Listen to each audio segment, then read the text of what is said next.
It's showtime. I was ready to go about 3 minutes ago and just held out and kept finding things to do. So finally, we're live. Hello, everyone. Good morning. Still on my first cup of tea. How y'all doing? Welcome to a Wednesday where I will be doing a wrap up of books. My name is Margaret Pinard, in case I missed that part, which I did. And I'm a historical fiction author and an eclectic reader. And I've heard several people use that term lately. And I love eclectic reading because you can make connections between all the different genres and authors and styles. And it's great because it means you're critically thinking. We like to be engaged when we read. So welcome to this Random Pickings Wednesday wrap-up. Yeah, I'm going to share 9 books that I've read, mostly in the past few weeks, but one that I forgot in the last wrap-up. So we'll wrap that one in. But the overarching theme was they were okay to pretty good. I didn't really connect with most of these. There's no superstars.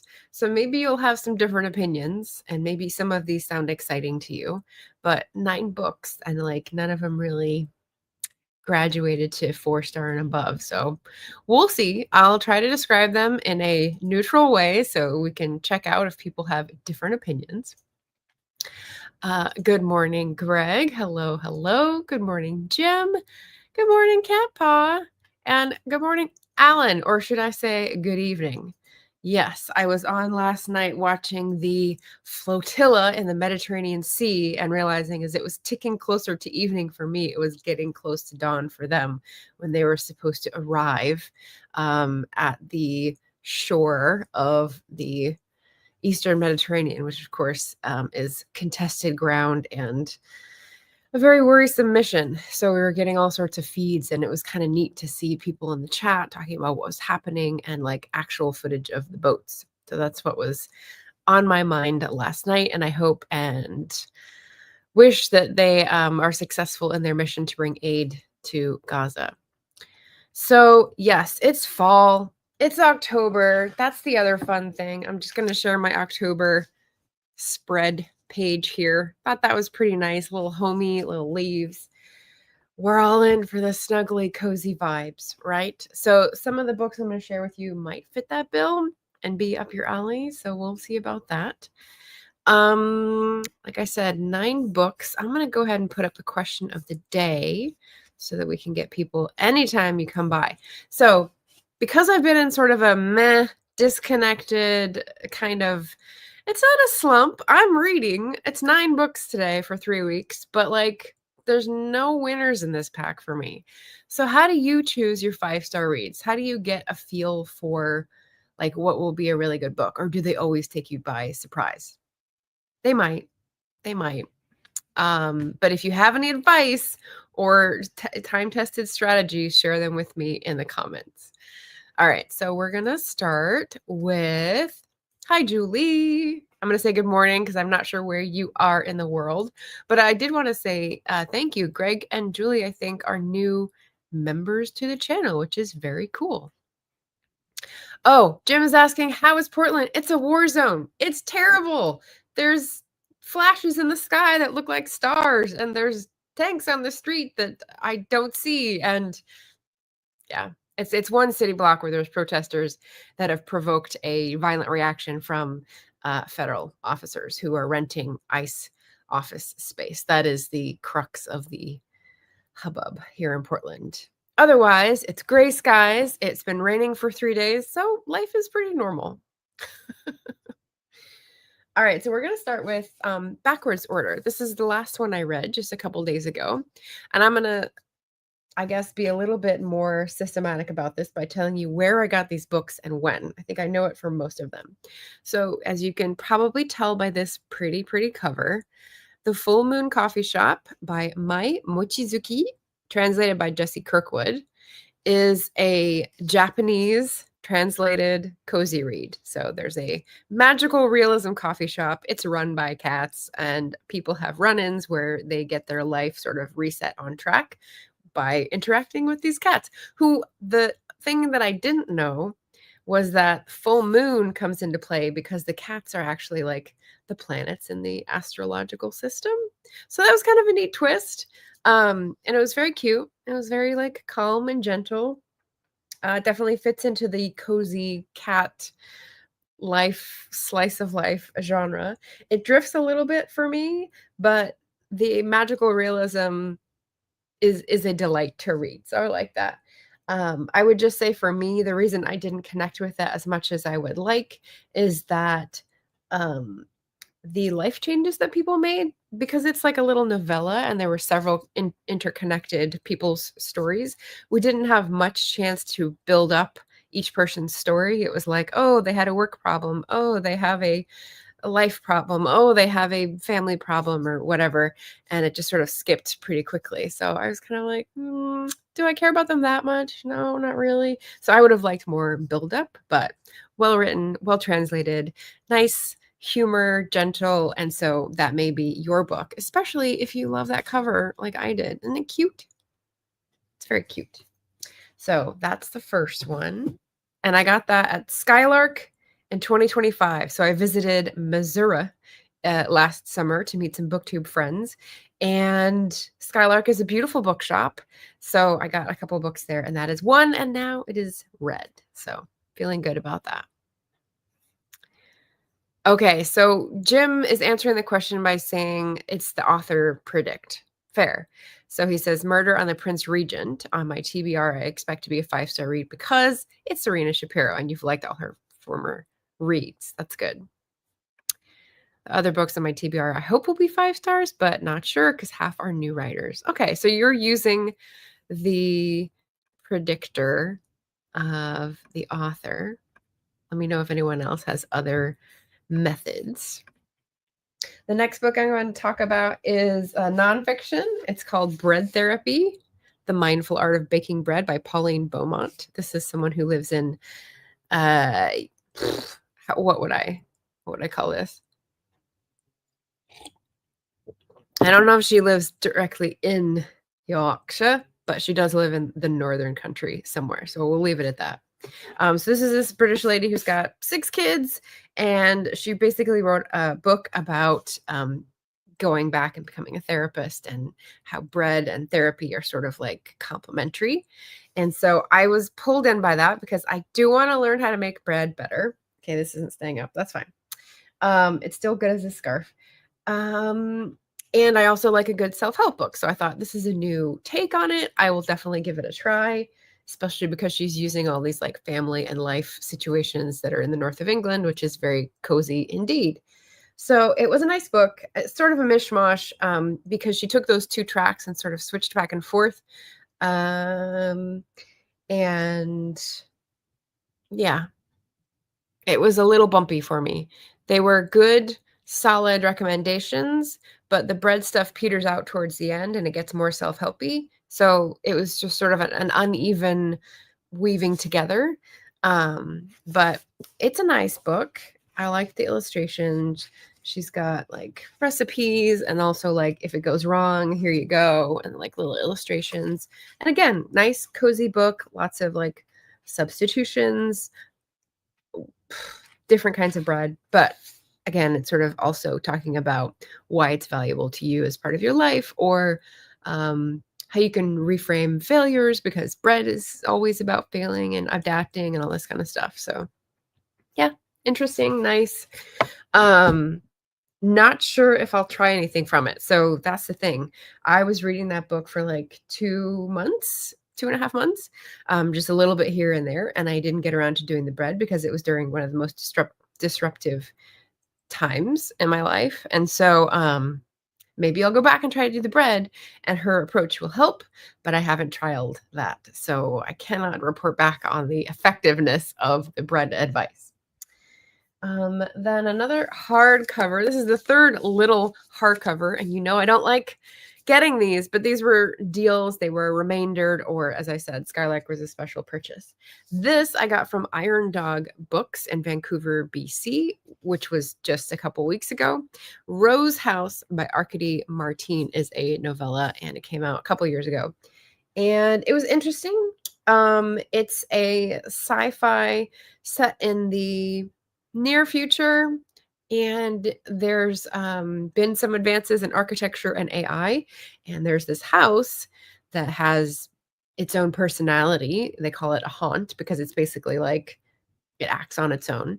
The architecture that made the AI house, Rose House, sorry, the architect, died and left instructions with the AI what to do with his body.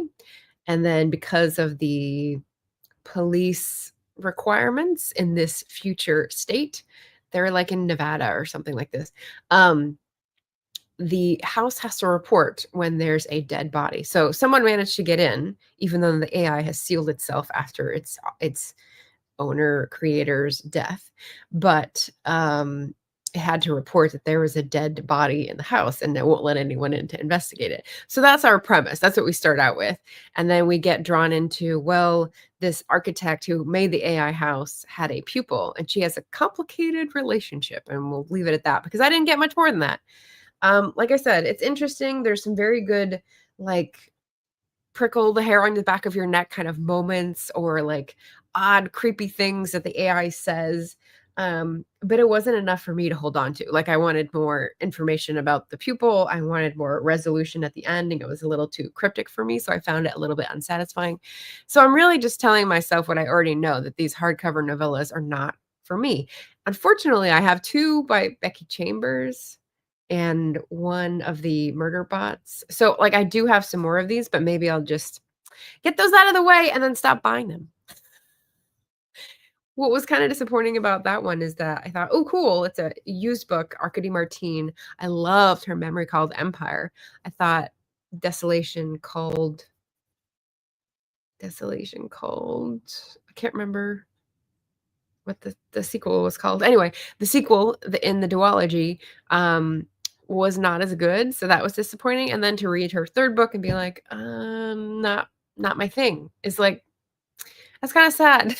So we'll wait until she has another novel, and hopefully, Desolation Called Peace, that's what it was.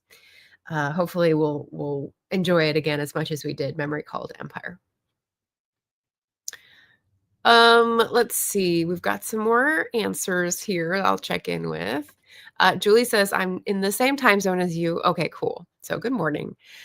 For 5-star reads, I use Rex from trusted Booktube people, not hype. Yeah. But people can still have different tastes, or different, like, it can hit them different, Like these ones I'm going over, cozy, gentle, self-help, like, they're all things that I've loved before and that they do pretty well. It's just the space I'm in right now, it's not hitting, like, connecting. Yeah, but good points. Greg says, 5-star reads, I've learned where the taste of friends and fellow booktubers intersect with mine and where they differ. Okay, so similar strategy. Excellent. And then Greg says, Margaret, I like that you pronounced Missouri correctly. I'm not so convinced that your pronunciation of Yorkshire is correct. Yorkshire? Alan, I might ask to correct me on that. I know I've got the first half right. Yorkshire, York, and there's no R in there, so York. Okay, the city is different. It's different from the city to the county. Anyway, we'll revisit that someday when we talk about accents. Jim says Becky Chambers is also a 5-star author for me. All right, well, you're giving me hope. I'll have to read them and see. Yep. Greg says, I use authors as Jim does and Rex as Julie does. Okay, so best of both worlds. If the reviewer wears a cardigan, that adds extra weight to their opinions. Very funny. All right, I'm wearing a cardigan, so maybe you'll be taking all of these to heart. We'll see. What I have next after Rose House is, so this is actually accidentally part of a readathon. So if you know Kim at An Oasis of Books, she seems to have a pretty similar taste to some books as I do. So I've followed her recently, and she put out a video about Mary Stuart's romantic suspense. She was writing in the 60s, 70s, 80s, and so some of them are a bit dated in some respects, but not offensive, I would say. They're just like a little blind because they're 50 years behind the times, right? So with that stated, I read The Moon Spinners And you're like, what does it have to do with windmills? Well, it made sense by the end. And I've read a lot of Mary Stuart by now. This is probably like my 7th one. And some I've liked more than others. And I really can't tell what the difference is. A lot of them are in the Scottish Highlands, which of course I love as the setting. And several of them are in the Mediterranean and in Greece or Italy, I suppose, or the Channel Islands, I guess. Maybe I'm remembering that wrong, but, she has sort of different locales that she studied a lot, and she does a great job with setting, so that, of course, was also good here. Um,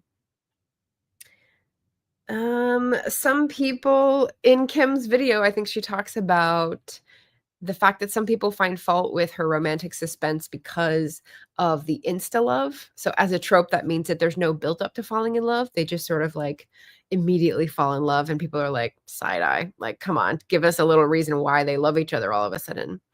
But that in Mary Stuart's life, that's what happened with her and her husband. And so she could write about it from a place of, well, this is what happened to me. And I thought, well, that's nice.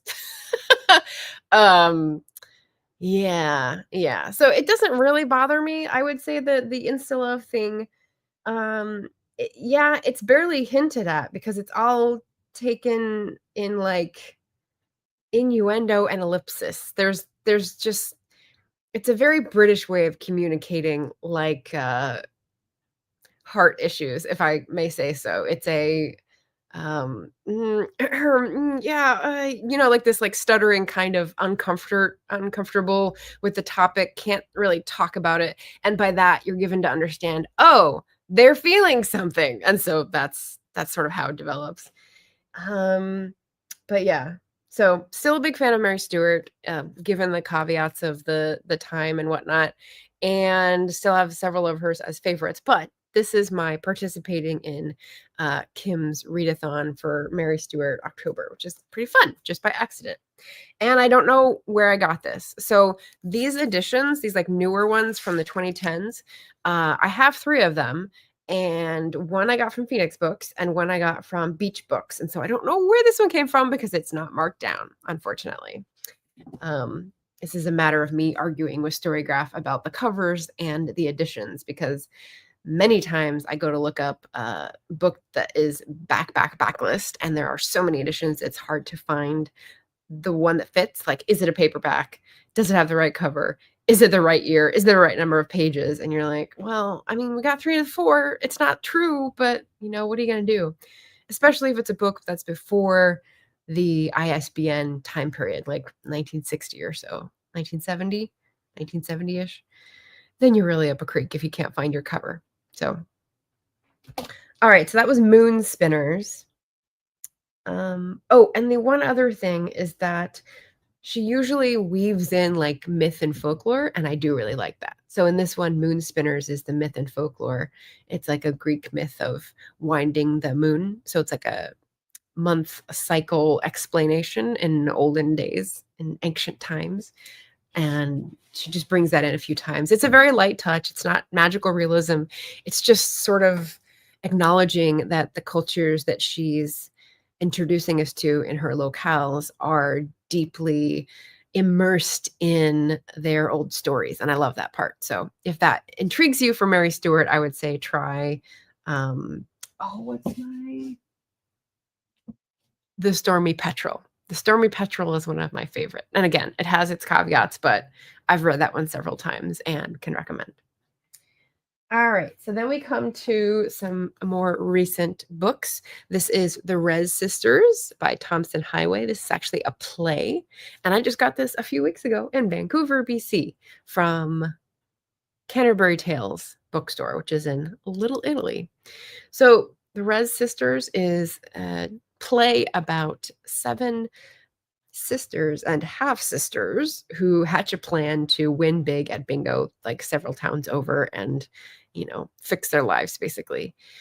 And the reason I got this was because I know about Thompson Highway because of his memoir, Permanent Astonishment. I really enjoyed Permanent Astonishment.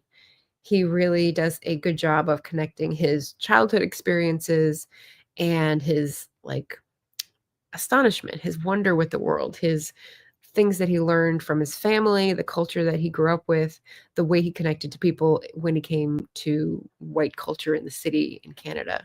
So I really liked that. And then I thought, oh, I'll pick up one of his fiction, his plays, right? And this is, again, like 40 years old. It's from 1986. Ooh, it's almost as old as I am. So again, dated and definitely things I don't understand in here, but in general, the story develops with this gang of sisters. They all have different personalities or quirks or hang-ups, and that's sort of key to how they work together or push each other apart. There's high comedy, there's low comedy, there's high drama and low drama. So you get it all in a very short play. And I should say a lot of these are shorty September picks too. So who knows? I could have been participating in many readathons last month. But yeah, and then a quiet sort of ending that is not what I would have liked, but what I expected or what I anticipated. So I won't want to spoil it, but it was interesting, and I'd probably want to talk to someone about this if anyone else has read The Rez Sisters by Thompson Highway. Bingo, I think, is a large part of the culture, which I have never played as an adult for sure, and may have played as a kid, but I don't remember. I definitely know how to do it. We use bingo cards with Booktube things, but never like in a setting where there's a machine air popping balls around and you get things called out. I've also never bought a lottery ticket. So yeah, it's just this culture of chance.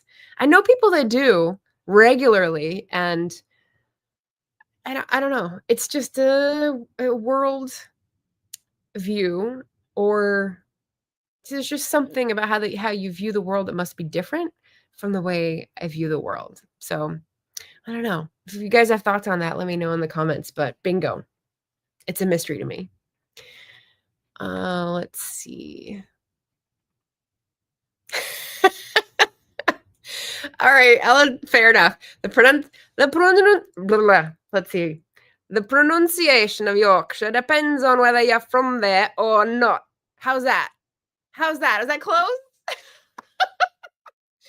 So in my mind, one of my like core childhood memories is watching All Creatures Great and Small, the miniseries from the 80s. I still have VHS tape so I can refresh the memory, but there's a lot of incomprehensible Yorkshire accents in that one, which are delightful. So tell me how I did with that sentence, and then we'll give it up or we'll pat ourselves on the back. Cat Paw says, I have the Moon Spinners, but haven't read it yet. Yeah. Is it this edition? So this is Chicago Review Press. And like I said, it's from the 2010s, but obviously she was writing decades ago. So it's like a reissue because there was some interest, which is interesting. I like it. Jim says 19 of 60 books this year. I gave 5 stars. Ooh. And it's because I don't do half stars. So some may have rounded up from 4.5. So like that's a third. That's really good. Jim's got a good track record of choosing books that he will like. That's excellent news. Greg says feelings are bad. Push them down. Keep them inside. Yeah, I think there's a Pixar movie or two that you should see, Greg. And Cat Paw says also, and still love is real. And I'm saying this as an ace person. And ace, if you don't know, is short for asexual. So it's a gender expression. I have a theory about this, but that's too complicated to explain in YouTube comments. Okay. Interesting. Okay. Well, you can send me one of those long messages in Instagram. Yeah, what I hear is people who say they're aromantic and asexual. So I'm wondering if that is something that you also ascribe to, or whether you've smushed them into one. But yeah, let me know. Oh, I got a thumbs up from Alan. Excellent. And then Julie says, same. It's going to be on my tombstone. Never bought a lottery ticket. I know. As I get older and I see people who do regularly, I'm kind of like, am I missing out? Is there some occasion in my life where like I should make it a ritual, like do it once just for the fun? But then like if you don't get anything, then there's no point, you know. I don't know. Okay, getting back to the last few books, I've got Jane and Prudence, my first Barbara Pym. So this is someone who's writing in the 1950s and 60s, and it's definitely looking like a a March of the Moderns novel, but too late. So Barbara Pym was a very popular author, I think, for many decades. Those are all her books by that point. And this just looked like a delightful edition. It's from 1991. Yeah. So, okay, later. She's talking about the 50s, but she's writing in 1991. Since this may have been the end of her career. And Jane and Prudence is it's basically, I called it a small town vicar drama, if that translates to anyone else's categorization. I'd say it's good for a miniseries. It's kind of like Jane and Prudence are friends who met at school because one was a student and one was a, what do they call them? Tutor, but it's not like a tutor in the United States. Anyway, like a teacher's aide, I guess I would say. And they've kept in touch, and they're very different. They're like polar opposites, but they respect each other and keep in touch and keep each other apprised of their lives. One is married to a vicar who has a new posting, which creates the drama, and one is not married and is like very aware of not being married, and that is discussed in the book in funny ways and poignant ways. We're talking about who's happy, who's not. There's a lot of minor characters or secondary characters. The comedic timing is pretty good, and the comedic dialogue is also good. There's not much action, as you would expect in a small town drama, and you know who should get together by the end. So I wouldn't say it's a romance, because it's more about like the little happenings and the little resentments and the small town politics than it is romance. For sure. And I wonder, like, she's writing this in 1991, but it's describing something from like the 50s. It was a lot about the different church politics and ways. So the vicar goes to a new posting and he's filling the shoes of someone that the community all liked and respected. So they're kind of like, well, not like that day, not like those days, or not like someone the next town over. And there's just weird sort of jockeying and what's high church and what's low church and what's chapel. Again, I had this conversation with Ven months ago. Like, what does chapel mean? I think there's a whole breakaway from religious concerns that has happened in the 20th century in Britain, where like this wouldn't be interesting to people much anymore. But let me know if you have a different opinion. I think it's a very different scene in America because we've fragmented religiously in a very different manner. Not that it's not the same volume, but just a different manner. And so it's hard for me to trace the religious politics in the UK, but I have tried for my novels. So when I read it, I'm kind of like, okay, I kind of know what's going on, but really, really not. But yeah, so enjoyable, but very small town, kind of silly, kind of fun, like a mini series, kind of like I was watching Cranford, but Cranford is the masterful genius of Elizabeth Gaskell, so a little bit higher in stature. Let's see. Greg says, most people who meet me experience insta-love. Oh, it's my burden to bear. Oh, that's funny, Greg. Thank you. Cat Paw says, Tombstone Epitaph, question everything. I like it. Hi, Emma, fellow author, Emma Bennett. Hello, hello. Jim says, the Keening and the Grasping Root were both 5-star roots for me. Excellent. I've got the Keening right there. I don't think any of the 3 books I'm currently reading will be 5-star reads, but you never know. You never know. That's the thing. That's why you want to finish. I actually have DNF'd 2 books recently. One I wrote about in Storygraph, and one I think I just made it go away. What you gonna do? Greg says Jane and Prudence was published in 1953. Oh, okay. Well, then it's a reprint. This is why I was confused about what was happening and why she was talking about what she was. Thank you. I don't research all the things, and so that's helpful context. Published in 1953, so it's talking about the 50s. Yep, the war is just over. The rationing is still happening. But she lived until 1980, so someone took her estate rights and reprinted because she's popular. There we go. Okay, that makes more sense. Thank you. Jim says, I usually have a feel if a book is likely to be 5-star about a third of the way in. Oh, okay. Interesting. Yeah, I don't know about the proportion of the book. I guess I say I give it 60 to 100 pages because the first serious reading, I'm not hooked in some way.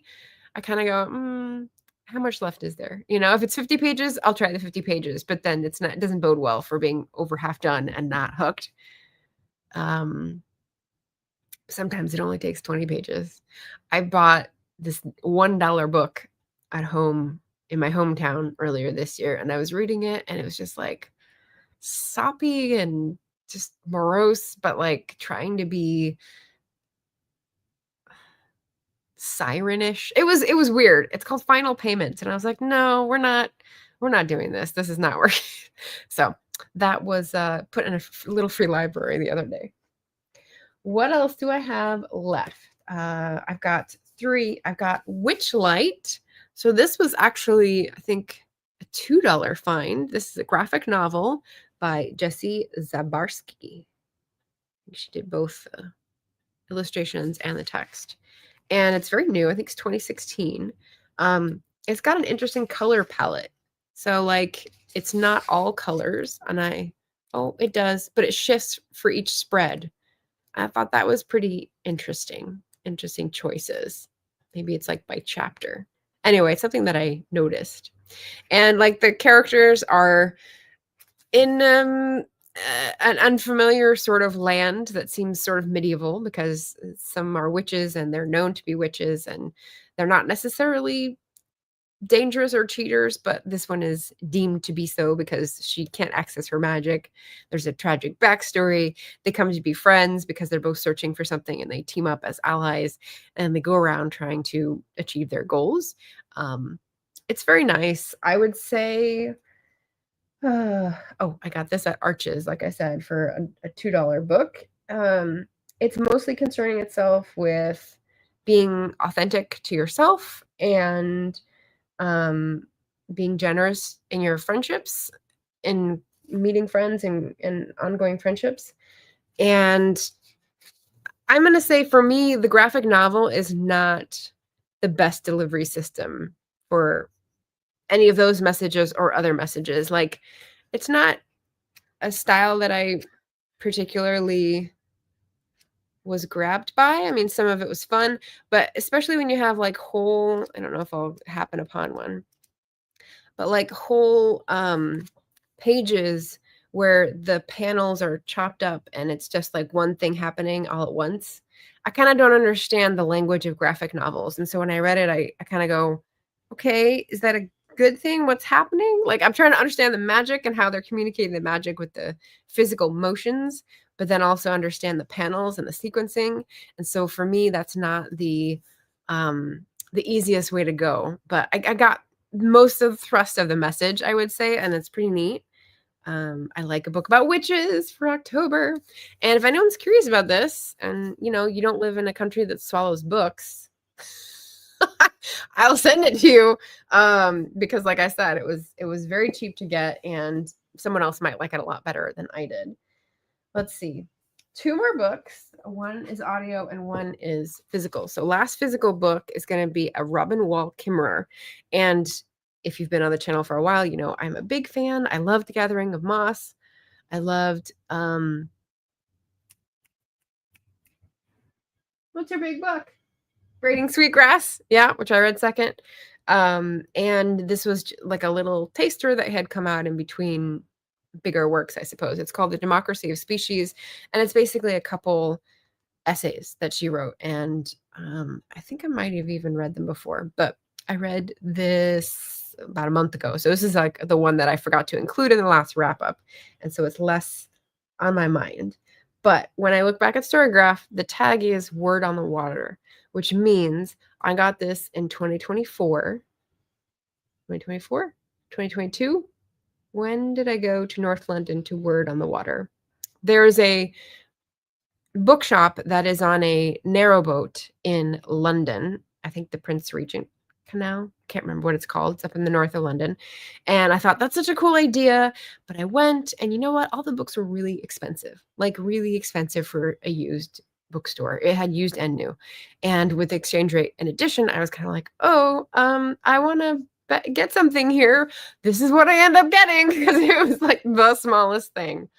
So yeah, this is £4.99. And it just wasn't as impactful as the other Robin Wall Kimmerer books, whether that's because I've already come across her message or it just wasn't enough to sort of impress a new fact. But it's of a piece with her other works. And so if you haven't read the other books and you just want like a taster or something small, this might be a good idea. And again, I liked the cover. It's like seeds. You don't need the sticky notes on it. I could take those off. Got sticky notes everywhere. But yeah, it's the Penguin series called Green Ideas.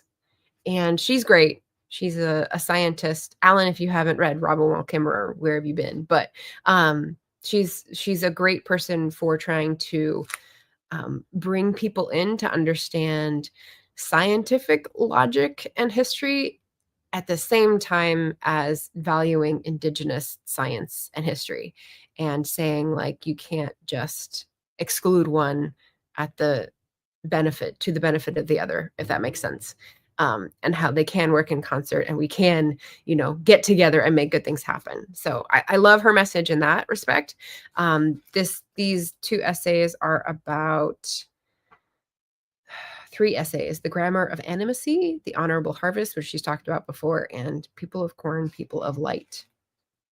So she's gentle. She's got a nice tone. She's got a nice writing voice. And, always having a little poke at people to like disturb them or make them think about something. So she's a great writer and communicator. It just was not enough. So I'm going to pass this on to someone in case they are in a different phase of their Robin Wall Kimmerer journey. And that would be helpful.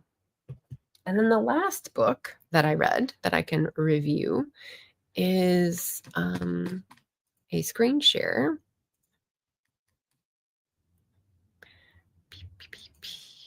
Right here.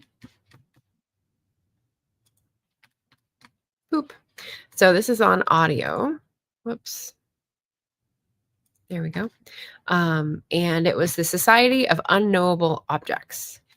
And I got this through Libro because we love Libro.fm for audiobooks. They help support independent bookstores and independent voices.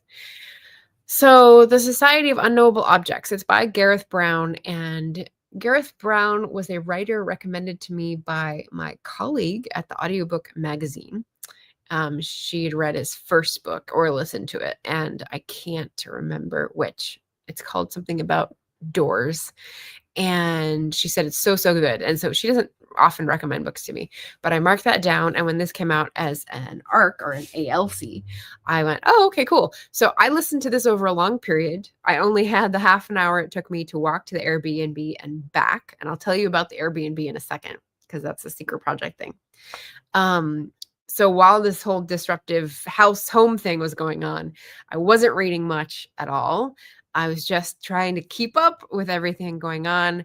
And this is the only book I read for like 10 days. And it was just half an hour there, half an hour back. And so it's not a portal fantasy. I don't know what you call it when it's like the same world, but with magic, but it's our world today.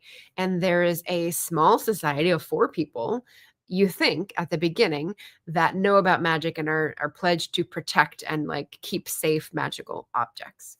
And then what we go on to learn is that, oh, well, something new has been discovered by someone outside the society. So now they've got to check it out.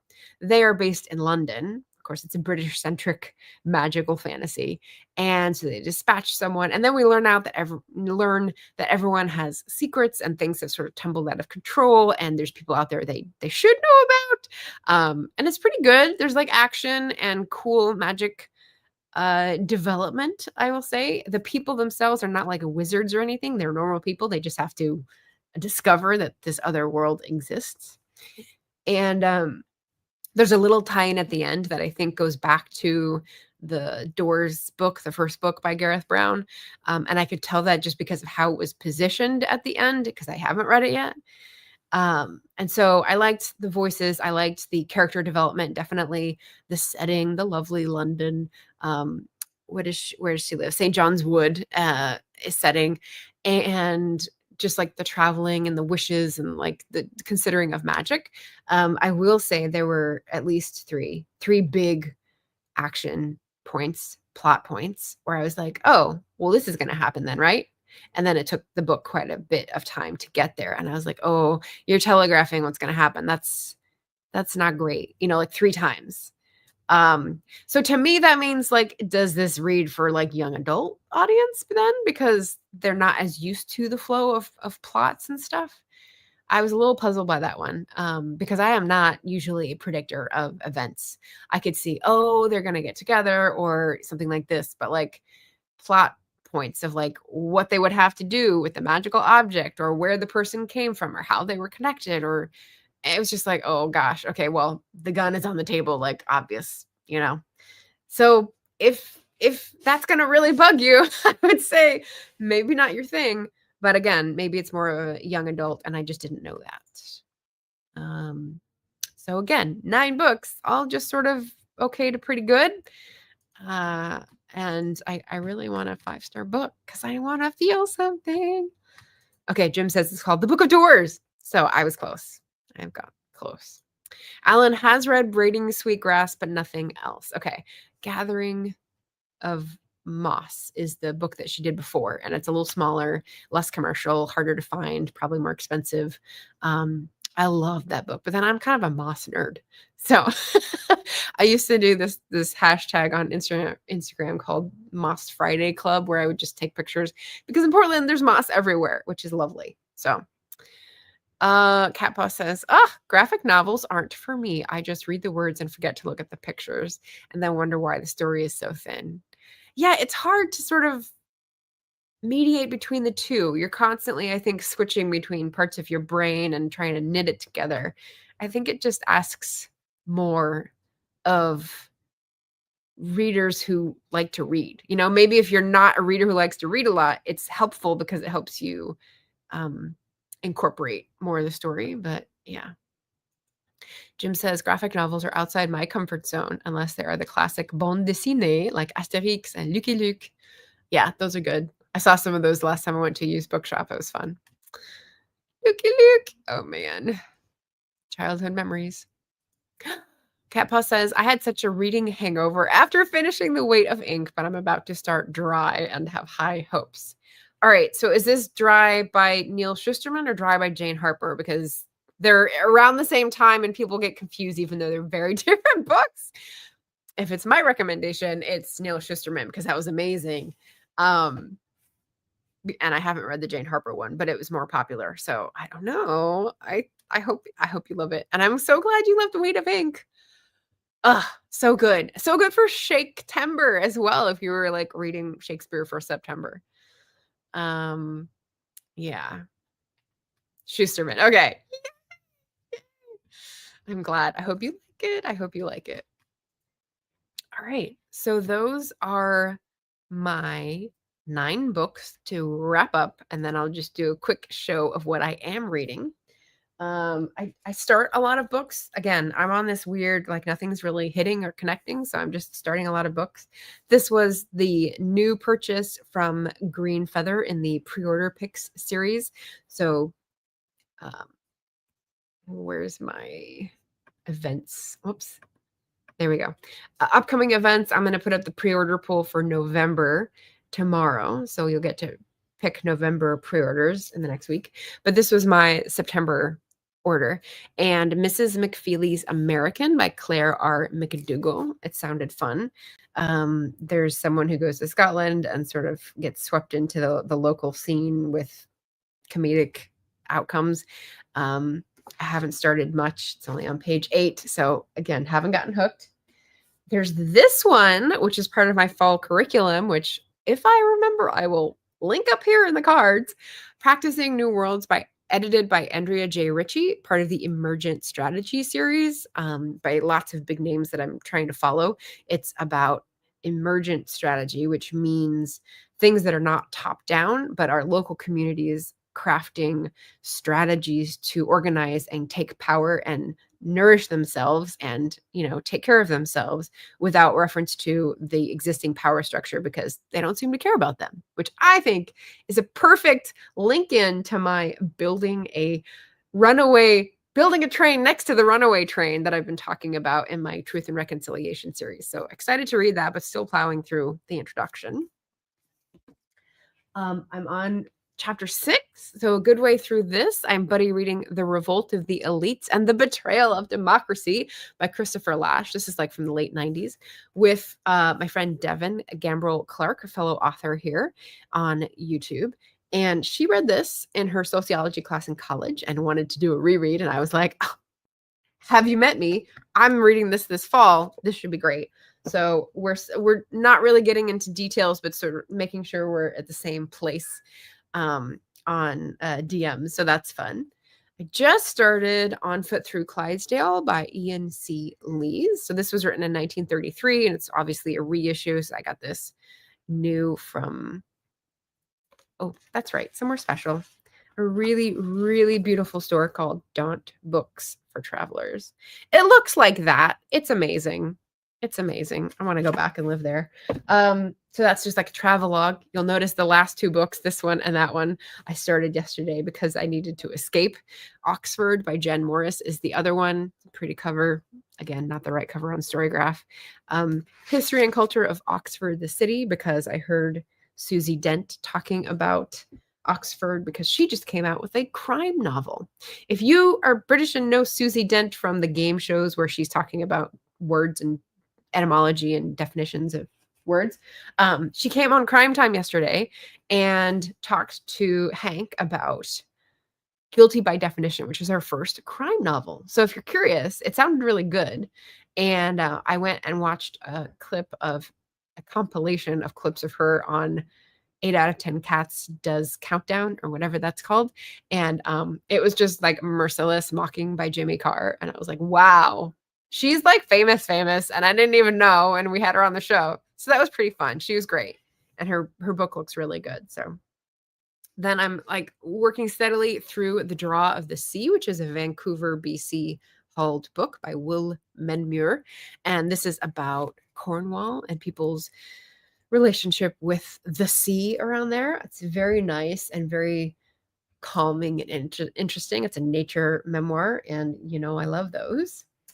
I've started a good chunk of this buddy read, Walking with the Wind, memoir by John Lewis with Tiffany TL Russ Lifestyle, and I don't know if she's gotten her copy yet, so I'm sort of slow rolling it, but it is really interesting, very readable. He writes really well. And then finally, the one that I'm just sort of picking out of is Drawdown, which is a climate book, where it goes through like all the different strategies to change our behaviors and how much impact they will have on carbon dioxide equivalent to change our mess in the atmosphere. So I got that in Vancouver as well. So some great finds up there.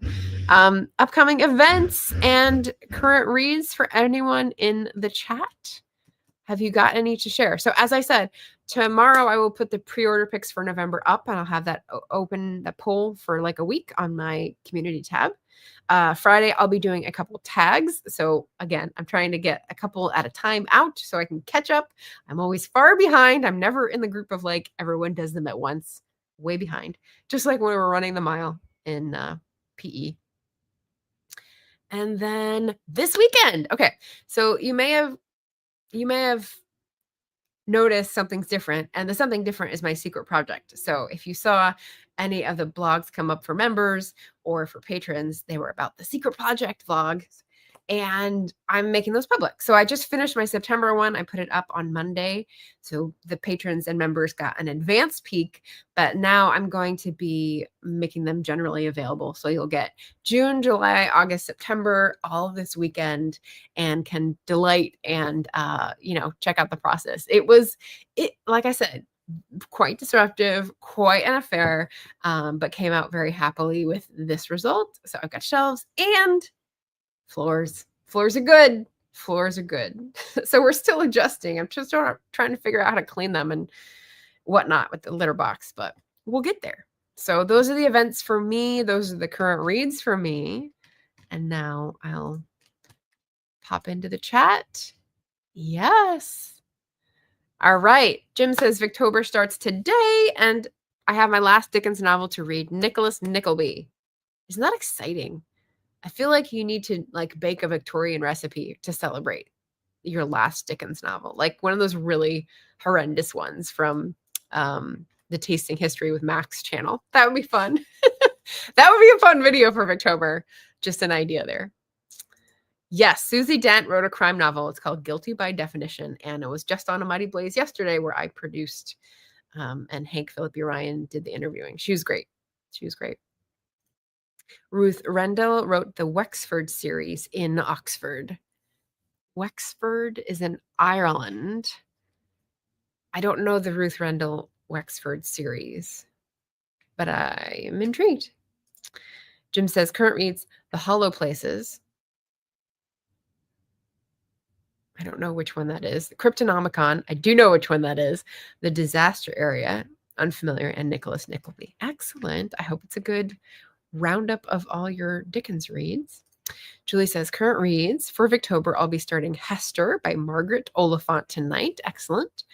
My audiobook is Educated by Tara Westover. Oof, but I think it will be a DNF. I support you in that choice. I heard a lot of controversy about it, and that was why I was like, I don't need to go near that. There's other people who tell it better and have more clear and clean motivations, I'll say, judging from the controversy. Alan says, current reads Dracula's Friend and Other Stories and Every Dead Thing. Very nice. Getting in the October spirit. And Cat Paw says, current read October Day number 3, An Artificial Night. 3 stars. Current read, but already know it's going to be 3 stars. Interesting. Prejudging the book. And I don't know. October Day. Is that a character name for a series? Is that what's October Day number 3? Is it a cozy series? I'm trying to guess entirely based on this comment. Greg says, currently reading Death Comes for the Archbishop by Willa Cather. Classic. Greg, I know you've started using, not started, I know you use AI for your thumbnails. So, also, what's his name? Albert, the conjugator, he's also just getting into AI, and I just, it makes me like reflexively gulp every time I see it. I do want to watch you. I do want to hear your reviews. I just don't want to see the AI slop. Jim says The Hollow Places is an unsettling horror alternative realities story by T. Kingfisher. Okay.